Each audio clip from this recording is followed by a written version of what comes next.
கர்த்தருடைய பரிசுத்த நாமம் மகிமைப்படுவதாக. 85ஆம் சங்கீதம் 12ஆம் வசனம். கர்த்தர் நன்மையானதை தருவார், நம்முடைய தேசமும் தன் பலனை கொடுக்கும். நம்முடைய ஆண்டவராகிய கர்த்தர் நன்மையானதை தருகிறவர். நாம் கர்த்தருடைய பிள்ளைகளாக இருக்கும்போது நம்முடைய வாழ்க்கையிலே கர்த்தர் நிச்சயம் நன்மைகளை தருவார்.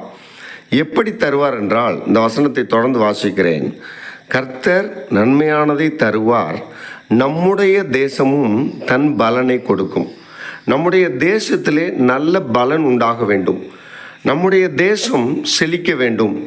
நாம் வாழ்ந்து கொண்டிருக்கிற நம்முடைய நாடு வாழ்வாதாரத்திலே உயர்ந்திருக்க வேண்டும், செழித்திருக்க வேண்டும், நல்ல மழை பெய்ய வேண்டும், ஆசீர்வாதமாக இருக்க வேண்டும். நம்முடைய தேசம், நாம் வாழ்கிற தேசம் நன்றாக மழை பெய்து செழிப்பாக இருக்க வேண்டுமானால் நாம் நம்முடைய தேசத்திற்காக ஜெபிக்க வேண்டும். அன்பான தேவஜனமே, நாம் நம்முடைய வாழ்க்கையிலே நம்முடைய தேசத்திற்காக ஜெபிக்கும் பொழுது கர்த்தர் நிச்சயமாய் நம்முடைய தேசத்திலே செழிப்பை தருவார், நாமும் நன்மை பெற்றுக்கொள்வோம். கர்த்தர் நன்மையானதை தருவார், நம்முடைய தேசமும் தன் பலனை கொடுக்கும். கர்த்தர் தாமே உங்களை ஆசீர்வதிப்பாராக. ஆமேன்.